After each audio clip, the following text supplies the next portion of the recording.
வணக்கம் நேயர்களே, நான் உங்கள் ஆஸ்ட்ரோ ரேகா. இன்றைக்கி ஆஸ்ட்ரோ ரேகா இன்சைட்ஸில் வந்துட்டு மேஷ ராசிக்கான சனி பயிற்சிக்கான புது பலன்களை நம்ம பார்க்கலாம். இந்த சனி பயிற்சியில் வந்து சனி வந்து உங்களுடைய ராசிக்கு வந்து 12வது இடத்துல வந்து சஞ்சரிக்கிறாரு. இது 7 சனிக்கான ஆரம்ப கட்டம், அதாவது உங்களுடைய விரய சனி வந்து ஸ்டார்ட் ஆகிடுச்சு.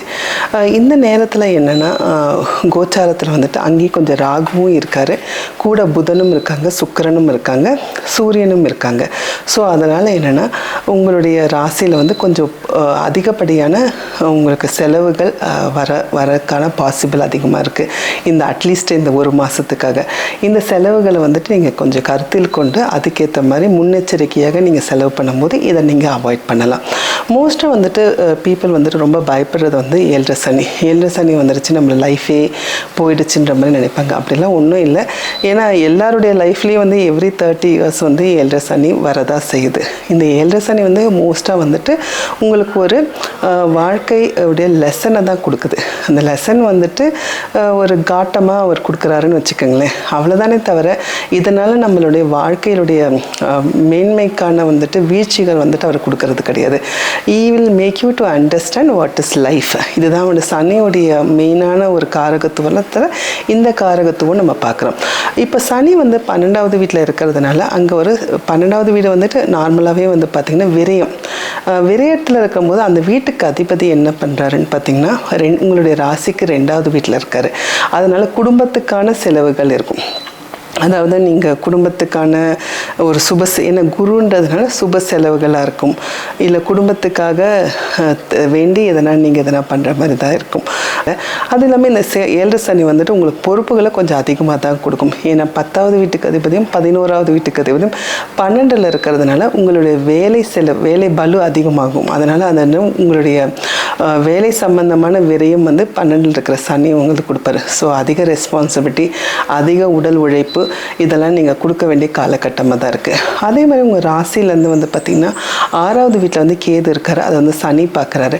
அதனால் உங்களுடைய உடல் ஹெல்த் வந்துட்டு நீங்கள் கண்டிப்பாக நல்லா பார்த்துக்க வேண்டிய அவசியம் இந்த காலகட்டத்தில் நம்ம சொல்கிறோம். அது வந்து ஒரு மே மாதம் வரைக்கும் தான். மே மாதத்தில் வந்து ராகு கேது பயிற்சி வந்துடுறாங்க. இப்போ ராகு வந்துட்டு உங்களுடைய 12வது வீட்டிலேருந்து 11வது வீட்டுக்கு வந்துடுறதுனால அது ஒரு உபஜயத்த ஸ்தானம் தான்.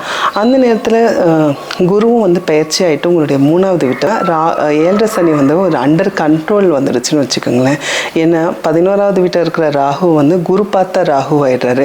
அதே மாதிரி குருவும் என்ன பண்ணுறாரு, அந்த வீட்டுக்கு அதிபதி 3வது வீட்டில் இருக்கிறதுனால உங்களுக்கு வந்துட்டு ஒரு ரெஸ்பான்சிபிலிட்டி, ஓரளவுக்கு உங்களுக்கே வந்துட்டு ஒரு பயம் நீங்கிய ஒரு தருணமாக தான் இருக்கும்.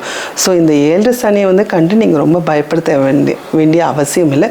சில விஷயத்தில் நீங்கள் கொஞ்சம் காஷனாக இருக்க வேண்டிய செலவு பண்ணும்போது கொஞ்சம் எக்ஸ்ட்ரா காஷனாக நீங்கள் செலவு பண்ணுங்கள். அதே மாதிரி உங்களுடைய ஹெல்த்தை வந்துட்டு கொஞ்சம் ஜாக்கிரதையாக இருக்க வேண்டிய அவசியம்தான். இது வந்து ஒரு மே மாதம் வரைக்கும் இருக்கும். அதுக்கப்புறமேட்டு வந்து பார்த்திங்கன்னா உங்களுடைய ராகு கேது பயிற்சிகளும் இருக்காங்க. அதுக்கப்புறமேட்டு ஜூலை ஆகஸ்டில் வந்து பார்த்திங்கன்னா குருவும் வந்து அதிசார பயிற்சியில் வந்துட்டு அவர் வந்துட்டு உச்சநிலையை அடைஞ்சிடுறாரு. இந்த நிலையில் வரும்போது அகெயின் வந்துட்டு குரு பார்த்த சனி, அதாவது குரு வந்துட்டு 9ஆம் பார்வையாக சனியை கண்ட்ரோலில் இருக்கார். ஸோ இந்த 7 சனி வந்துட்டு விரய சனி வந்துட்டு இந்த என்டையர் விரய சனியும் அண்டர் கண்ட்ரோலில் தான் இருக்காங்க. அதனால் நீங்கள் ரொம்ப கவலைப்பட வேண்டிய அவசியம் இல்லை. சில விஷயத்தில் நீங்கள் ஜாக்கிரதையாக இருக்க வேண்டியும், அது உங்களுடைய செலவுகளும் உங்களுடைய ஹெல்த் விஷயமும் பார்த்துக்கணும்.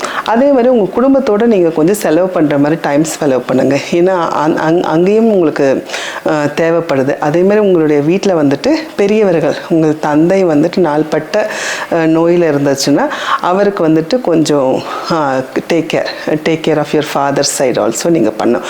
உங்களுடைய 9வது வீடு வந்து பார்த்திங்கன்னா உங்களுடைய பூர்வீகம், அது சம்பந்தமான இடைப்பாடுகள் ஏன்னா இருக்க தான் செய்யும்.